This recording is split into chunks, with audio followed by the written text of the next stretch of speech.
Be informed, be inspired. Join us for the Pregnancy, Birth and Beyond show. Tune in and listen for both modern and ancient wisdom on all things maternity, parenting and sacred women's business, right here on the Pregnancy, Birth and Beyond show.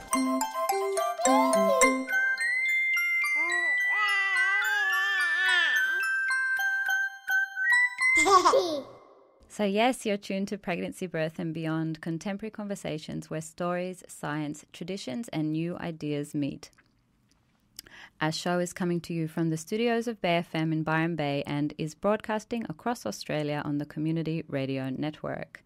I'm Annalia Tia, and today founder of Celebration of Birth, Anna Watts, who is affectionately known as the Wise Woman of Doulas, or Mama Doula.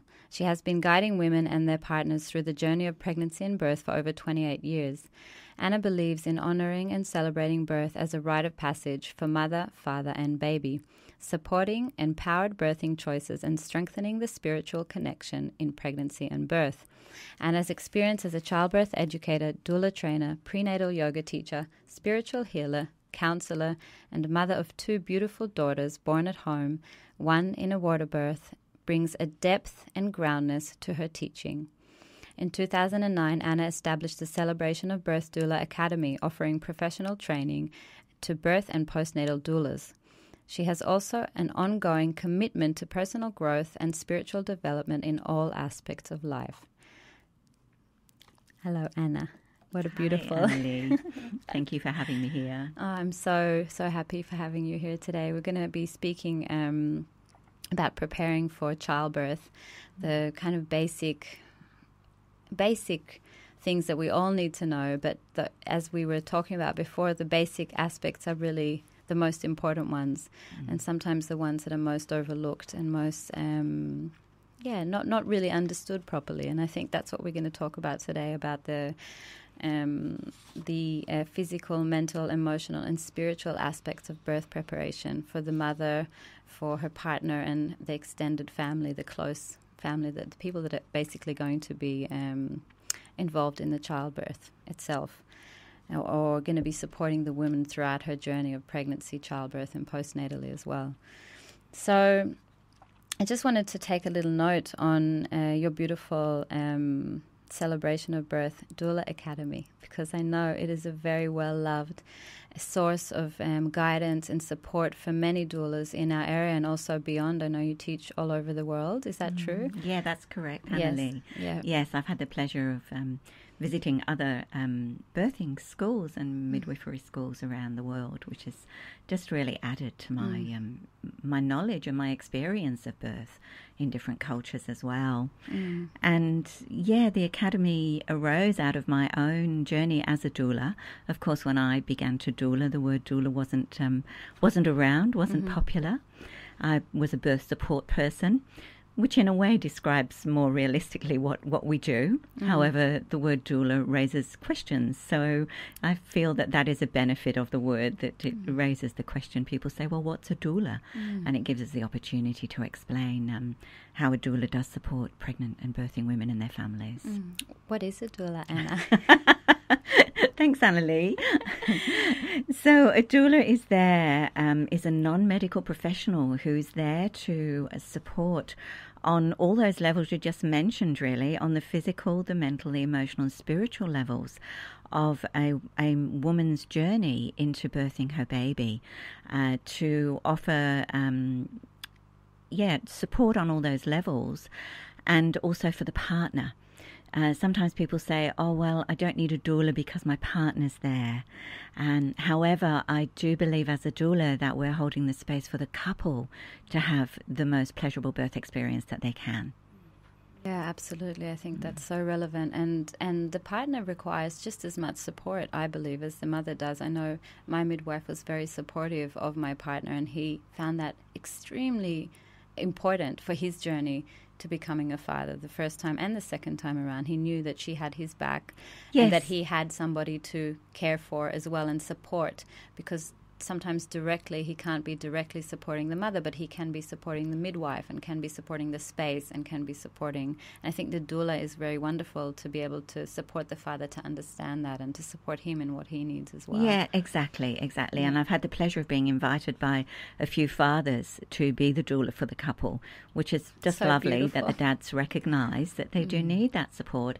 And as a doula, we can be running around in the background, making sure that that space is maintained and that beautiful environment, which is what we'll talk about in a moment, I'm sure. Absolutely. And I just wanted to note, because I think it's very important, this discussion around the academy, or this idea of the academy that we were speaking about a little bit before. And I'd like to read that out, if you don't mind, what the definition of an academy is. It is an association or organization intended to protect and develop an art, science, language, or to pass on skills in a particular area of expertise. So the Celebration of Birth Doula Academy, which is Anna Watts's academy, holds the vision for educating, protecting, and developing sacred birthing and postpartum practices through the training of doulas to support women, babies, and families during the transformational time of becoming parents. Which I think is so beautiful, Anna, and it's such an honourable and full of grace that you've taken on that really important role of preserving, protecting, maintaining, and passing down that information to further doulas and further birth supporters, birth workers, and in fact lots of different people could be doing your course. Anybody who's really interested in supporting birth in any way, you don't necessarily have to become a doula. I know that you open your doors to participants to learn about childbirth and about supporting women during childbirth, yes, especially exactly. with some of your core courses. Yeah. And also I know in my last training there were a couple of women who simply want to support women. So not necessarily even in the pregnancy birthing field, but to hold women's circles, to offer that kind of support in their community. And they found the training really valuable. Absolutely. I think it's beautiful training. So we'll go to a quick song, and then we'll be back with Anna Watts speaking about all those different elements of preparing for childbirth, the physical, the mental, the emotional, and the spiritual aspects of preparation for childbirth. I'm going to put on Fields of Gold by Sting, which I very much so love. And apart from being a beautiful love song, it's also been, it reminds me a lot of the love song I'm having with myself over my lifetime, and how supporting myself and being true and listening to myself and being gentle when maybe promises haven't been kept, or and keeping that beautiful space of fields of gold in my heart for my soul and my being. And I wish that to every pregnant woman on her journey during childbirth, just to, that beautiful space.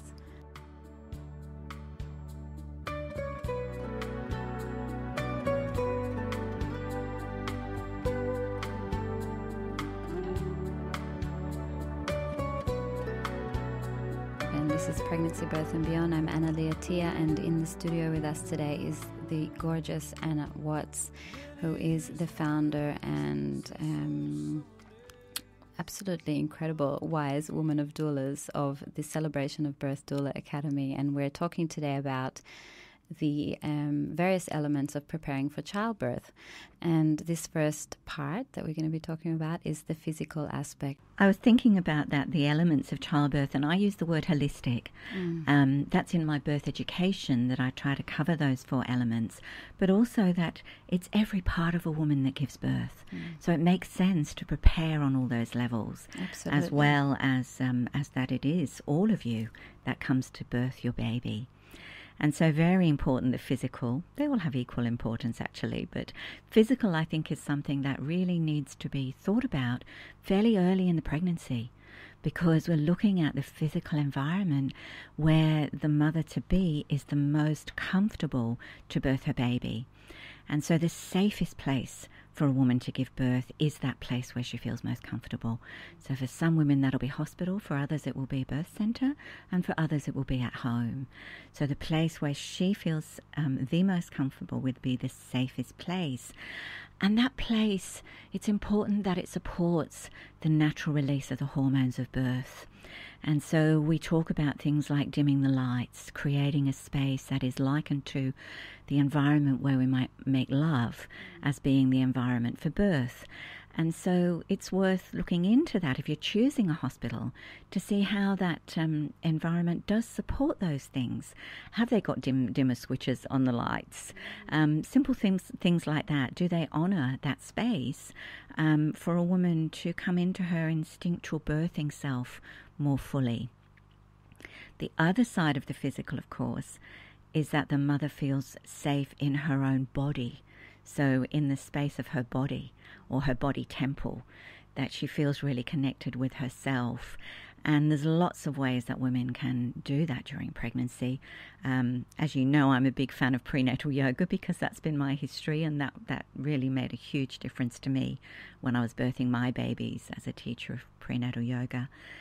But also things like belly dance for birth, prenatal exercise classes, simply walking or swimming, but those opportunities of really connecting with your body so that you feel comfortable in the way your body moves and connected to allowing it to move in the most comfortable ways. So that environment where you can change position and be encouraged to use the space to most support your process of labour. So I just thought I'd mention there that I use the term when a woman is birthing in hospital, I'll say use the bed as a prop. Don't get on the bed. The bed is a prop that you can lean on, that we can push to one side, that you can maybe kneel on and lean over some pillows. But let's not go into the field of, well, it's a bed, so I'm going to lie down on it. I love that. Because that really supports the principle of active birth, which is staying more upright and more mobile and resting when needed, but using the room to best suit your needs. And using your body as well in so many ways, because the body is birthing and movement, and every woman is different. Every woman's bones are placed slightly differently, and their shape is slightly different from another woman. And so using your body and feeling into your body, you know, and that's super helpful to also use your body as a tool and to understand that you can maneuver it and change it ever so slightly sometimes. Yes. It's not major, but to make a difference. And make that a difference. Also brings up the subject of sound. So an environment where you feel comfortable to make sounds. Absolutely. Because we know that there's a link between relaxing the throat and the cervix relaxing. So if a woman is comfortable to make sound, then that's going to support the dilation process and her body opening to bring her baby down. And I have heard some women say that when they're pregnant, it's actually the first time they've felt really comfortable in their body. Amazing. It's not the same for every woman, but you know, I've had the pleasure of some pregnant women coming to their very first yoga class with me. First time they've ever done yoga, and I'm sure other prenatal yoga teachers find the same. And then they go on to practice yoga ongoing through their lives. Amazing. Which is a beautiful, that mind-body connection. Such an allowance, isn't it? Pregnancy really allows us to deepen our relationship and connection with ourselves, with our soul, with our spirit. Will you stay with me? Will you be my love among the fields of barley?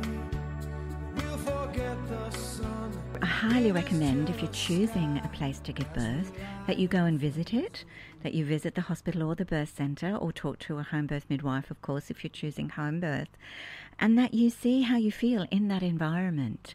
Now, that's a common thing when you attend hospital birth classes, but that's not till towards the end of the pregnancy. So it's a good idea to get to know the place beforehand. You may walk into a hospital environment and feel, well, this doesn't feel like the place that I want to be. And so it's great if you can do that before it's the last few weeks of pregnancy, and you may change your choice of birthplace. Or you may talk to the place of birth and see how your plans fit in with theirs, which of course is where the birth plan comes in. And I really see the birth plan as a discussion document. That is a discussion, opens the discussion between a woman, her partner, their caregivers, and what the particular environment offers, and does that align with what their wishes are and absolutely, how that can be. Yeah. The birth plan is an important outset and map, as you sometimes like to call it. I know, Anna, that can help us guide the territory or the field or the elements that are involved during childbirth. It doesn't necessarily mean that we're planning to have this and that's going to happen. And I think that's really important. Yes. It's really important to have such a document